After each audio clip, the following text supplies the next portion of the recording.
Oui, donc Mathieu, vous avez bien compris, finalement, un enfant peut aussi déjouer la vie d'un expert s'il est bien formé dans son alliation. Donc, en fait, on tourne en rond.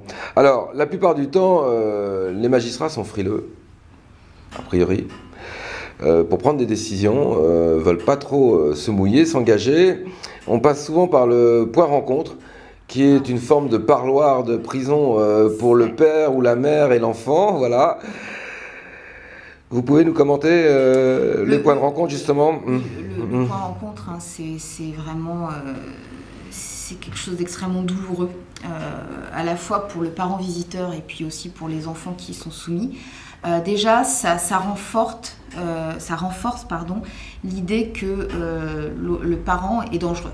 Puisque déjà, si on va voir son parent au point rencontre, hein, et on ne sait pas comme ses petits camarades qui vont, s'ils sont avec des parents séparés, qui vont un week-end sur deux voir l'autre parent, là, c'est finalement, on va voir papa ou voir maman, mais il est sous surveillance. Il y a déjà des gens qui sont là, qui regardent, donc déjà, ça alimente dans l'esprit de l'enfant le fait que finalement, son parent lui veut du mal. Donc ça, c'est pas une bonne chose. Et il y a surtout des problèmes en fait pratiques, qui est que les points rencontres aujourd'hui, ils sont peu nombreux par rapport à la demande, que maintenant on a aussi trop tendance finalement pour éviter la rupture du lien et pour aussi, principe de précaution oblige, ne pas contraindre à aller un enfant à aller chez un parent qui pourrait être potentiellement violent, alors que ce soit des violences physiques mais aussi des violences sexuelles. C'est notamment souvent ce qui intervient quand il y a une plainte qui a été déposée au pénal. Donc là, ça sécurise tout le monde. Le juge, il a sa conscience pour lui, puisque finalement, il rompt pas totalement le lien. La mère qui a déposé plainte, bon, ça pourrait être le père aussi, mais je prends l'exemple de la mère, et ben elle, ça la rassure puisque finalement ses enfants verront le papa sous étroite surveillance. Et puis par contre, alors l'enfant, le parent qui bénéficie de ce droit, alors lui ça le satisfait pas du tout, hein, parce que c'est généralement à raison de 2 heures par mois, et encore quand les visites ne sont pas annulées par le parent qui est censé amener les enfants, et ça c'est assez fréquent. Je vous assure que bon, des fois l'enfant est malade, ça se comprend, hein, quand il a la varicelle ou quand il est au lit avec 42 fièvres, c'est totalement normal qu'on ne l'emmène pas au point rencontre.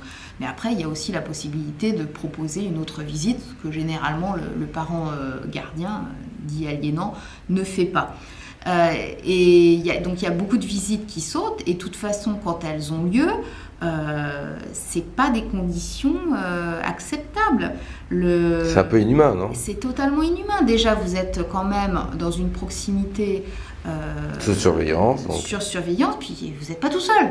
C'est que donc vous côtoyez, alors surtout si vous n'avez rien à vous reprocher et que voilà, et que vous n'avez jamais rien fait, en aucune façon un comportement répréhensible vis-à-vis de votre enfant. Vous allez côtoyer avec des parents qui n'ont pas vu leur enfant parce que l'enfant est né pendant qu'ils étaient en prison, ou parce qu'ils avaient des problèmes de toxicomanie ou de violence conjugale avérée. Donc vous côtoyez aussi certains gens qui ont eu des comportements répréhensibles, alors que vous, finalement, c'est comme un innocent en prison. C'est exactement la même logique. Est-ce que ensuite, le personnel qui est dans ces points de rencontre est-il aussi formé? Ils ont des formations d'éducateurs et de psychologues cliniciens. Oui, mais sur le problème de l'aliénation parentale, justement. Sur le problème de l'aliénation parentale, souvent, il y a un peu une politique de l'autruche. De ce que je constate des retours que j'ai, hein, parce que bon, moi je ne les fréquente pas à titre personnel, mais mes clients me font souvent des retours écrits, hein, j'ai des résumés des rencontres, et puis aussi ils me font part des retours, des échanges, de comment ça se passe. Bon, c'est vrai que c'est quand même, là aussi, on a toujours cette distance, finalement ce regard perplexe quand le parent dit qu'il est victime d'aliénation parentale. C'est toujours la même chose, on a un peu encore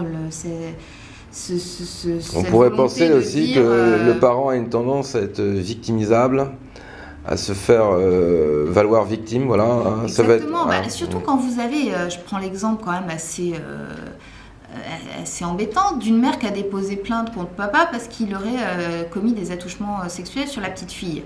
Les gens qui sont chargés de superviser les visites en point rencontre Bon, on a un peu de mal quand même dans ce genre de situation, finalement, à écouter le père quand il va expliquer Donc il y a des préjugés. Méprise, voilà, qu'il y a méprise, qu'il n'a jamais rien fait, que sa fille, il l'adore, et que même si l'enfant a tenu des propos extrêmement alarmants, choquants, l'incriminant, il y est pour rien. Là où on devient audible, c'est quand il y a un classement sans suite. Mais pas forcément. Enfin, on pourrait penser qu'il y a un retournement de situation, mais même pas. Non, parce qu'il y a une suspicion qui peut demeurer. Il y a une suspicion, mais pourquoi ? Parce que le classement sans suite, il intervient pour infraction insuffisamment caractérisée. Vous avez différents classements sans suite qui peuvent intervenir. Le top one, vraiment celui qui blanchit l'individu, c'est le classement sans suite pour absence d'infraction. Donc là, le procureur a considéré que le papa avait jamais commis d'abus sexuels sur son enfant, il en a la preuve, il n'y a aucun doute possible. Dans ce cas-là, c'est une réhabilitation. Et vous pouvez placarder, regarder, absence d'infraction, madame a menti, je vais lui coller une plainte en dénonciation calomnieuse. Malheureusement, ce type de classement sans suite est extrêmement rare. La plupart du temps, on a classement sans suite pour infraction insuffisamment caractérisée.